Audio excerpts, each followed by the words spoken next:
So this is called Whiteboarding, a Global Compliance Strategy for Blockchain Companies. I would say compliance and regulatory. So I feel like we're on, the price is right. And I'm going to ask our panelists to come up. And I'm thrilled to be here, to be moderating, kicking off the afternoon. You're going to be delighted with everything that you hear, I'm sure, and learn and exchange of ideas, et cetera. So Rob Massey from Deloitte. Welcome, and I'm going to have each of them introduce themselves. And Lowell Ness from Perkins Coie, and Lee Schneider from Ava Labs, and where is Hedy? Hedy Navaza. Welcome. So if you, Rob, we'll start with you. Do you want to just give a quick intro for those of you who don't know? Sure. Afternoon, everybody. My name is Rob Massey. I'm a partner at Deloitte. 12 years ago, I started our blockchain and crypto practice. What a ride it has been. So we serve all the different segments of the ecosystem as well as all the different competencies within them. And I spent a lot of time over the years on a regulatory front and how we navigate how to be compliant and be bold, and because everybody wants to move fast and have some fun with it and make change. And I work a lot with these guys, which is an absolute pleasure. And I'm Lowell Ness. I'm a corporate securities partner in Palo Alto for Perkins Coie. And I've been doing that about 30 years. And as kind of the fintech guy in Silicon Valley, I was contacted by the very first U.S. Bitcoin exchange back in 2010, 2011. So I've been deep on crypto ever since. And it's been a wild ride, as Rob said. But my focus is mostly fundraising for startups, and so I get dragged into a lot of the discussions with the SEC around, when you sell tokens, is it a security? But the firm itself is a big 1,200 lawyer law firm. The blockchain group is about 60 to 80 lawyers that. Maybe 25 of which are full-time, and the rest are specialists that dip in and out. So it's a good group, and we're primarily U.S. Don't have a lot of reach outside the U.S. So we partner with a lot of the firms outside the U.S. for coverage. Hi everyone, my name is Lee Schneider. I'm the general counsel at Ava Labs. We're a blockchain software and technology company, mostly working in and around the Avalanche ecosystem. I swapped pins with Rob today, so he and I are dating. So just, no, he says we're not, but we are. Me too, man. You didn't give us a pin, Lowell. Lee, okay, so the owl, I think this is your identity on social media, is that right? You've got like a podcast going? It's actually not. It's me and my team. This is turning into a shameless plug. Absolutely. Rob will get some Bitcoin from you later. How about me? Anyway, Lynn's got one too. And my colleague Sylvia is around here somewhere over there. She's actually mostly the voice of Owl on social media and everything. So she's the real star of the show. We have pins for anybody who wants them if you come by later for a question. And Hedy. Hedy, sorry. Thank you. No worries. My name is Hedy Navazan, and Director of Regulatory Affairs Compliance with Crystal Blockchain, based in Amsterdam.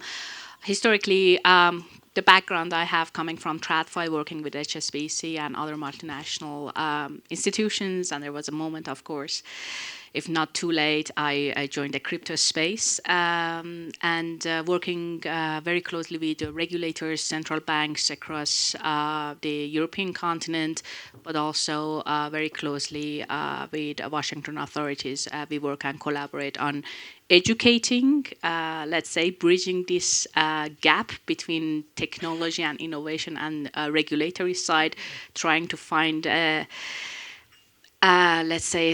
trying to find a space that everyone understands one another, and especially understanding the technology that we are nowadays working with.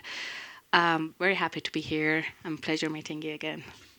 Thank you. We're happy to have all of you. I think it's going to be an incredible discussion. We are not actually whiteboarding, so just FYI, we called it a whiteboarding, but there's no whiteboard, right? Snowboarding. Snowboard, right, exactly. Or ski, whatever you prefer.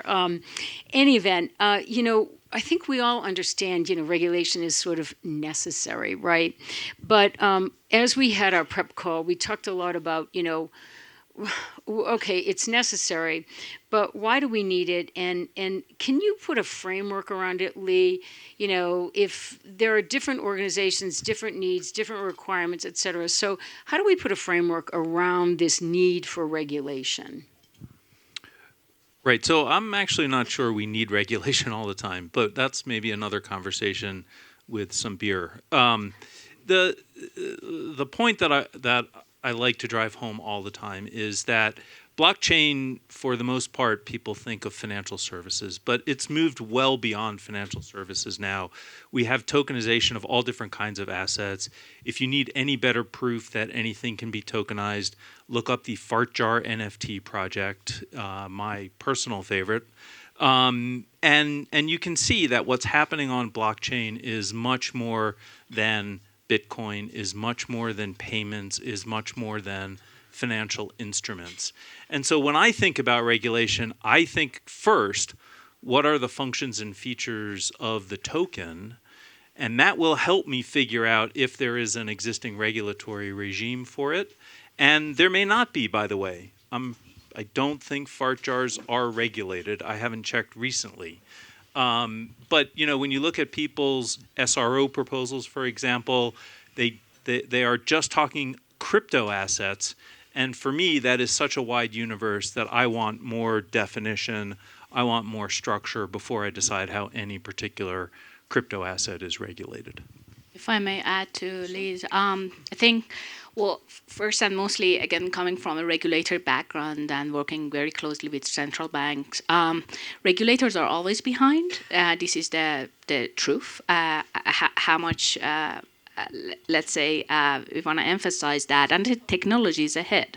And what has happened, which is not unique only for blockchain and the cryptocurrencies, we had the same with fintech. There was a time that, I more focused on the European continent, that we had PSD2 regulation. PSD2 regulation, when came, and I was involved with the drafting and consulting together with the regulators back then, we already had PSPs out there, payment service providers out there. Suddenly, a couple of years after, which was also a golden moment for fintech, of course, and I love that space. But there was no regulation, and then PSD2 regulation came. PSP payment service providers contacted, and I had a few projects, and they were like, "What should we do now? I mean, we need to have a compliance. We need to hire a head of compliance. How should we? But what are these regulations for?" And they started getting a license. Then all the PSPs had to get a license, going through all the security checks with the central banks, and then starting, continuing their operation. And what's happening now with the space that we are in and the digital assets, I don't want to compare the same, because I do believe the technology we are talking about is very different than what we are seeing in the fintech space, and that is purely financial institutional type of ecosystem. Nevertheless, what I think from a regulator perspective, and it's a bit pity if we don't have regulators amongst us in these sessions, is that instead of regulating the innovation, we need to innovate the regulation. And what has been happening by far in lots of roundtables that I've been sitting, and like yourself as well involved, a lot of times we saw the approach that they wanted to extend the current regulation to also digital asset, and extending what exists for the TradFi and for the payment system. Nevertheless, I also want to share a little maybe side note that banking, they have a very strong lobby. And there have been a lot of course, conversation back and forth from a bigger multinational institutions that why should we have scrutiny versus the virtual asset service providers should not go under the same scrutiny. They have a very strong lobby, very strong, of course, advocates when it comes to political debates. And this is probably something we are missing, or we need to improve in the space with the digital assets. And Rob, maybe you can add on something about company and the definition of a company and how Yep. different aspects play into this regulatory question. For sure, and maybe just to round out on some of what was said here, we're painting a broad brush around digital assets, and I think, Lee, you mentioned features and functionality. We also think rights and obligations. You think of the role. Before we put a regulatory lens on it, it's important to look even the differences within protocols, for sure the difference within assets and instruments. What is it doing? Even though it feels like philosophically or economically an instrument we've seen in the past, are we sure that it's the same thing when you tokenize it? If you give it different utility, if it behaves differently in the system, that you have to ask yourself the silly question, what's the thing? Which we've been asking for a long time. And you have to pause and say, why? What is it? Why is it different? How does it compare to these other things we analogize it to before you put a regulatory lens on it? Or to use to reference your point, to ask a regulator to innovate with you. So you really understand what's different from a technological standpoint and from a legal standpoint. Again, we need to match those two concepts. Before you craft any legalese around what an asset does or a product does, let's make sure we really understand the tech. And those two things have to reference one another and correlate really specifically, otherwise it breaks. And then to answer your question specifically, Lynn, once you understand what's the thing, what's the protocol, what is the regulatory framework, now what is our role? Again, the roles that we've all experienced in traditional financial services or traditional cross-border trade arrangements, we may have different roles in a digital asset economy or DLT-based transactions. There's different players, there's different infrastructure. Where you've played in the past may not be where you want to play today. And so you really want to pause and take stock of, how you want, if you're a traditional company, how you want to evolve, or if you want to get into something new, why do you want to do it, and make sure that there's cover. Because if somebody else is going to be on that front end and taking the regulatory blows and you're behind, you better be trusting that individual. Trust is non-fungible, as some would say on a button. But that trust element is a really big deal, that they're going to uphold all the regulatory frameworks that we've envisioned. I'll just double down on what we've talked about already, which is, regulatory compliance means we've arrived, and now we're actually at a place where the world cares. and I can remember talking to folks at U.S. Treasury, looking around the room, going, but none of the real law firms are involved yet. So I'm thinking, who am I? Chopped liver?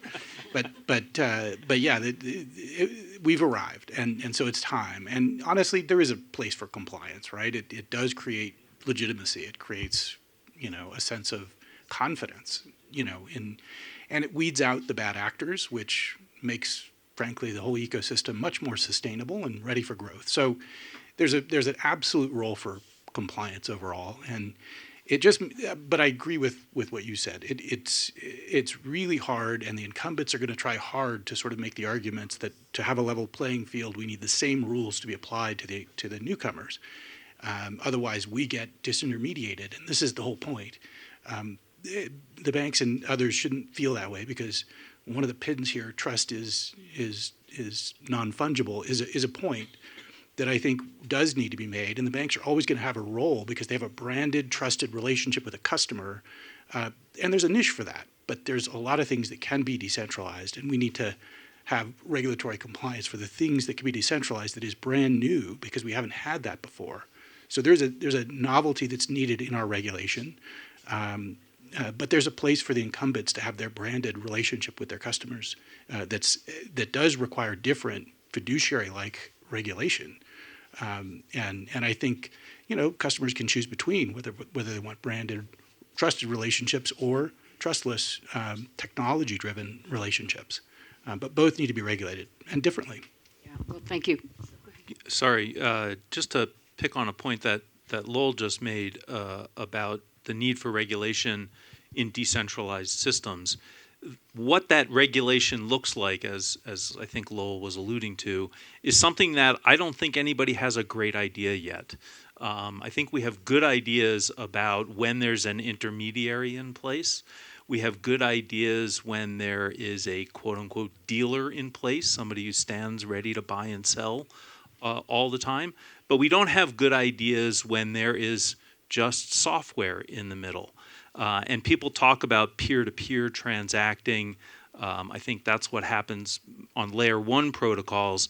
In DeFi, I sort of think of it as peer-to-code transaction, because in one sense, you are not transacting with somebody on the other side. You are transacting with the code. When you put liquidity into an AMM, you're transacting with the code. And we also don't have good ways of thinking about that. So there's a lot of work to be done to innovate the regulators, innovate the regulation in that sense. If I may echo Liz, because it's a very valid point. I just give a few examples, like when we were having a roundtable with a member of European parliaments. Never forget that we had this concern and issue around self-hosted wallets. They were very worried, concerned, what's the use case of self-hosted wallet and why an individual need to use a private wallet if they don't have bad intention. And my question was like, have you ever yourself opened a wallet? I mean, have you done, not that in a data literature, but what I'm trying to say is that, of course, there are certain fundamental questions, and I was so disappointed that they even don't know how, or it's very fundamental questions. Oh, we cannot. It's all about anonymity, and I'm speaking about someone who had a leading position to draft the bill and approve the bill that we have at the moment in Europe, and they were leading this. And my disappointment was there has not been any single session that industry leaders were in the room showcasing how you can track and trace the flow of the funds, how the technology is working. Have you yourself tried to run one transaction, in a custody or, on a private wallet, just to see what happens? What anonymity are we talking about? How much the technology is transparent for the first time being? I do think the transparency that blockchain is bringing actually was a unique feature of it amongst many other things, because when we talk about banking, and I come from that background, the information is solely within the banks, within the intermediary bank, beneficiary bank, recipient bank. No one knows what's going on. And that's why we needed regulation, because a lot of bad things was happening because there was a human error and human bad intention. Why we need regulation for digital assets, or it's a broader, as you mentioned, we have a lot of different categories there, is that, okay, the moment, as Lee was mentioning, when we have an intermediary involved, like crypto exchanges acting as the intermediary, of course, they need to have the responsibility. We are talking about retailers, users. We need to protect society's assets, and society needs to trust the platform and investor protection. It was all about consumer protection. We had the FTX collapse. We had Luna Terra incident. We need all these incidents in the market because we are learning. We had the same 2008 market crash, the crisis. Everyone started hating banking, and compliance didn't exist that time. We didn't have compliance teams with financial institutions as well. But if we want to adopt the cryptocurrency on a bigger scale, we need to have regulation, because we want the society trust and we want to build that reputation, and we are part of this ecosystem in a bigger playing field. But I totally agree on DeFi. On a personal level, I'm so not in favor of regulating DeFi, because we are talking about peer-to-peer transactions, and if purely we are talking about DeFi or decentralized, there is no intermediary. Right. And why are we worried about that in terms of any mal actions or bad players? And plus, we have a lot of, I give floor back to others, but we have a lot of, at the moment, still issues about what is securities, what is commodities, especially in the United States. If we haven't been yet there to solve what type of tokens are securities and commodities, we better not yet touch DeFi. And that's what, at least, how I would perceive this. Well, that's a perfect segue, because the next question I have is, let's talk about token and token issues. So, what are tokens? Are they securities? What are tokens? What are the functions and features of the token? Then I can tell you if it's a security. No, I'm serious. I think this is what part of what's getting lost in the discussion is that there is largely a view in the US, and by the way, it is pretty much limited to the US right now, which is strange, that all tokens are sort of some type of version of Bitcoin. And so it must be a financial instrument. Did anybody look up fart jars yet on their phone? Right? Not a financial instrument, right? It's like this collectible, silly thing. And if you don't think people like collectible, silly things, Lynn and me and Rob all have our owl pins on, and I'm happy, as does Keep Lo. leaving me out. We'll We're going to be selling them soon on the market. Hedging. check with Sylvia and I, and we'll give you all owl pins. And right, people like collectibles. Oh. There's nothing wrong with that. Let's embrace that. Okay. And by golly, I'm not in favor of regulating owl pins or fart jars or lots of other things. Ooh. I just have a very realpolitik answer, which is, if the SEC thinks it's a security, you should treat it like a security, because it's an existential risk not to. Okay, Maybe Rob I can or Hetty, one of bring you? some historical moments of, Sure. in 2018, I'm not the best with always remembering names, but the finance director of Security Exchange Committee literally mentioned neither Ethereum nor Bitcoin is considered securities. In 2023 April, we had Gary, the current, chairman of Security Exchange Committee, claimed or confirmed Bitcoin is considered commodities. Question was asked in the public hearing, what about Ethereum, a native token on Ethereum blockchain network? He refused to comment. Didn't answer. He didn't answer. So what we need is clarity. Okay, we say Bitcoin is commodities.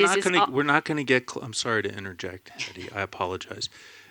I personally think we should stop talking about what's going on in the United States because the United States has become a backwater in blockchain and crypto, and we should be looking ahead and seeing what the future. Let's talk looks quickly like. about what the real differences are, right? The U.S. has a case law that regulates substance, like they look at the economic substance of the transaction, and they go a very long way to inferring a contract, an investment contract. And that doesn't happen in other jurisdictions, and I hope it won't in other jurisdictions. I don't think other jurisdictions should necessarily follow the U.S.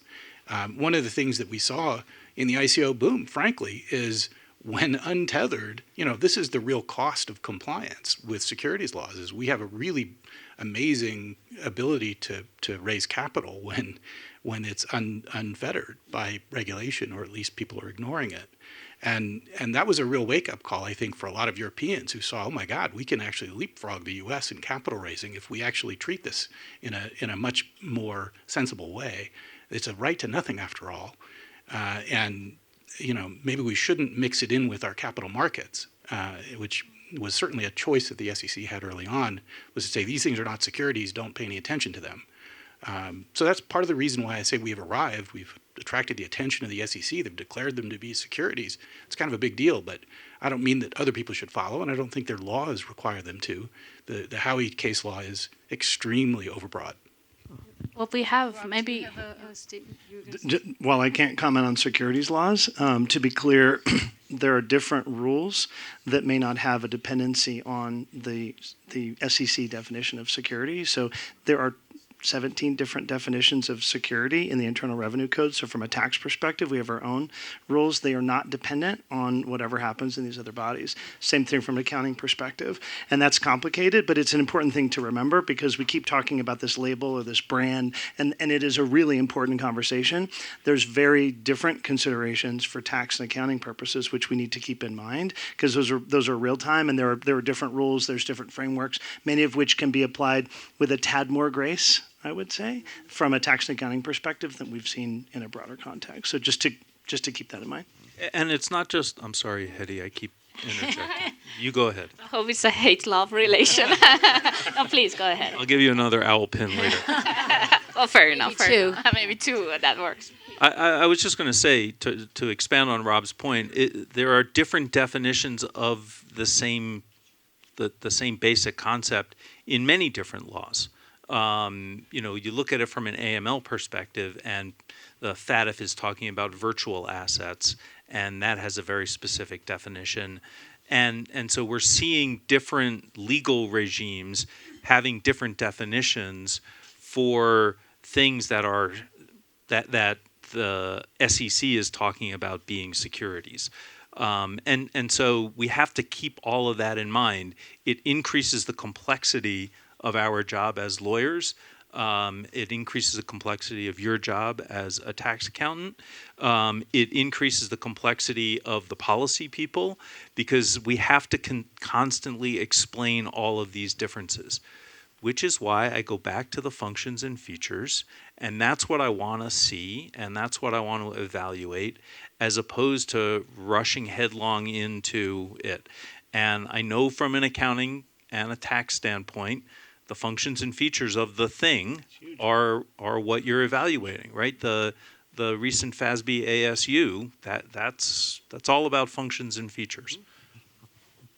Just to the point that you referred earlier, so other jurisdictions are an example of what we had within the European continent. We had the MiCA regulation that was announced and published, and based on that, the approach they took, they specifically brought this regulation instead of extending the existing regulation. They just prepared a brand new, with some similarities, actually, I have to say, of the current regulation, but specifically made for digital assets.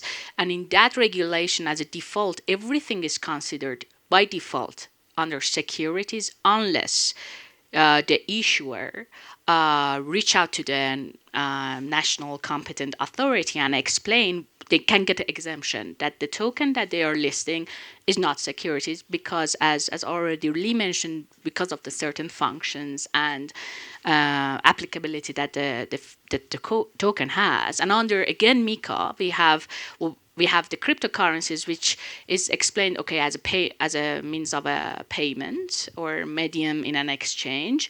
But also we have tokens like utility tokens, collectible tokens, asset reference tokens, that they have a different functionality. And as you said, it's just, it can be for fun, or you are collecting tokens. And so that has been specifically categorized and explained, and specifically, for example, NFTs has been exempted from regulation, as well as the DeFi, the decentralized purely project. And I compare this to the U.S. approach. What we had by far from Security Exchange Committee, we had regulation by enforcement. Yep. How many enforcement cases we had also against, I don't want to name, but Ripple, Coinbase, and various other projects. They bring an enforcement, then the market notices, these list of tokens are these we have to do. This is the requirement. We need to get an approval. There are two different approaches that I was trying to say. Like, you bring clarification, proper guidance for the market participants. The other approach we are seeing is that you enforce, you bring a lawsuit, you bring action against the industry leaders, for the hope that the rest of the participants learn from that. Mm-hmm. And so I guess we're going back to the word taxonomy, right? So what's a token? What's a token issuer, right? I mean, all of these things I think have to be redefined or defined, right, for us better than they are at the moment, right? Let's go to the next question. You talked a little bit, Hedy, about the regulatory landscape, and what it looks like, U.S. versus other countries, certainly MiCA. Where are we going? I mean, everyone in the United States seems to think this is the pivotal moment. We got ETFs, ETPs, right? Last week? Can somebody outline for us U.S. versus other jurisdictions? We're here now, certainly in the U.S. It's a pivotal moment, as I said. What's next? And, what's the future here? Lowell, you're looking at me, so I'm going to pick on you. Well, what's the future? I mean, I do think we're going to see, we've come off a crypto winter. And one of the great things that happens in Silicon Valley when you have a downturn is that these founders who all have to wear multiple hats finally get to put on their product development hat for a while and stop focusing on the FOMO of raising money. And so hopefully we're going to start to see some really cool use cases come out of it. We've been saying that for a while, but this felt like the longest and deepest downturn. So it might actually have caused some product development to occur. And in fact, I'm starting to see some really cool projects. The other thing that I think we're starting to see is M&A happening. I think at the end of a downturn, people are ready to sell. And so I think I had 7 projects walk into my office last month. So it's definitely heating up out there, and it's kind of across the industry in terms of layer 1s buying layer 2s and mining companies buying mining companies and exchanges buying, regulated entities and some acqui-hires and things, people just buying people. So I think it's the activity I'm seeing is picking up quite a bit. I mean, two trends that we're watching closely, one of which is the future of money. And this is not just an exchange of value, but programmable funds, and importantly, how that interacts with AI. The convergence of those two technologies, I think David was alluding to yesterday, this is really powerful stuff. And not only will be instructing our funds what to do and letting it interact with smart contracts, but allowing certain parameters such that AI may anticipate what we're doing next and start operating on our behalf and using those funds, which is pretty powerful. So that future of money concept is really mind-blowing, particularly when you pair those two technologies. The other is the tokenization of everything. And so, and this is taking a lot of different forms, and we're watching it, and the interoperability point. But what I find fascinating about the tokenization point is, again, when you bring the future of money into that equation and those programmable funds. So as we're reinventing products, and whether they be financial products or the right to buy, a cheeseburger for a discount down the road, whatever it is, you're watching the, can you tell I'm hungry? So you're watching, but it's not just the product that you've redesigned, but it's watching the funds flow underneath. And right now we're talking about crypto, we're talking about stablecoins, we're talking about CBDCs, and where that goes in the future is fascinating. But it's, we stop at the product level and we're tokenizing that thing, but the execution of that product, just vastly transformative to pretty much every segment of every industry that we live in. Lee, I know you have a comment about this, so. I mean, I agree with everything that both Rob and Lowell said. And I think Lowell raised an important point that I kind of glossed over, particularly when I booed him, which I should not have done. Which is that there is real regulatory risk in the U.S. And projects need to understand what that risk is and figure out whether or not they're comfortable with that risk. And by the way, that's the case in most major jurisdictions now. Just because there's regulatory certainty doesn't mean you don't have regulatory risk. In fact, it means maybe you even have more regulatory risk because there is certainty. And so from my perspective, and going back to what Hedy said about when PSD2 came into effect, right? All of a sudden, there's regulation, and projects need to figure out what that means for them, whether it's technology companies like us, whether it's exchanges, whether it's DeFi projects, whether it's the fart jars project, right? We need to understand how that regulation applies or not to what we're doing. And so, Lowell and I are here, so give us a call. I see Alan Cohn right over there, too. Give him a call. Hedy. Joe Cutler. Yes. Hedy, I'm sure. Well, I have to say maybe to the recent events, I mean, a positive move from SEC of the approval of the ETF, it is absolutely encouraging for the market, for the industry elites playing. But on the other hand, I don't want to bring a pessimistic view, but perhaps some, of course, analytics over that SEC didn't have much of a choice, having 3 orders from the federal judges that they had to act and bring their clarification out and put the approval order. So it is positive, and I do hope, as you already referred, in 2024 we are seeing a lot of we would see, and we are going to see a lot of M&As happening in the market, and absolutely.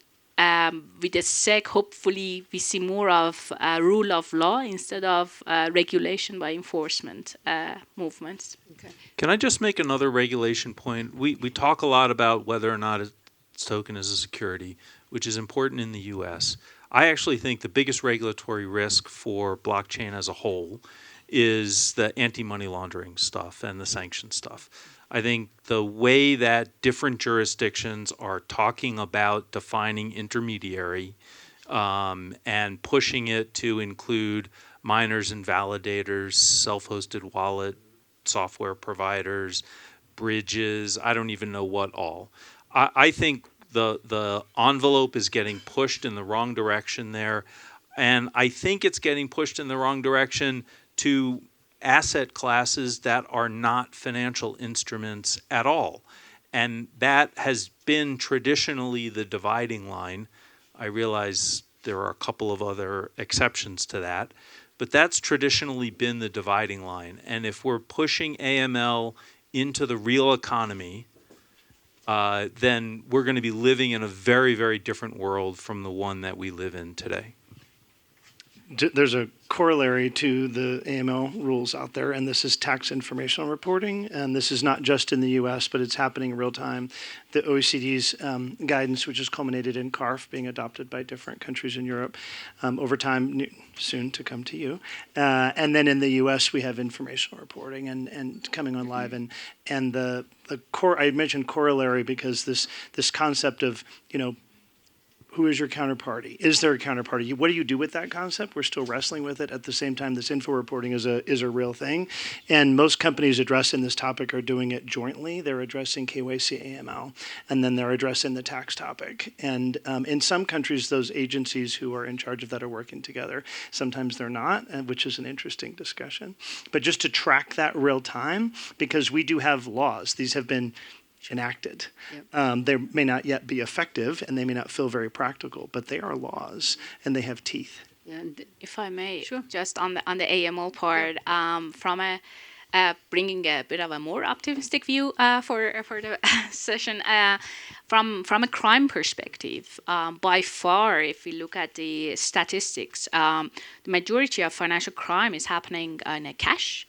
Second, just to say, because a lot of times crypto got the blame whenever it was a North Korea involvement, and that's the only type of cases we see. But I mean, it's a lot, of course, about cyber crime related that when it comes to crypto type of crime.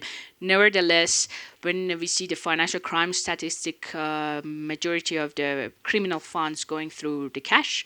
The second is through intermediaries via the TradFi. The banks are the gatekeepers, but lots of trade-based money laundering is happening through the traditional financial institutions.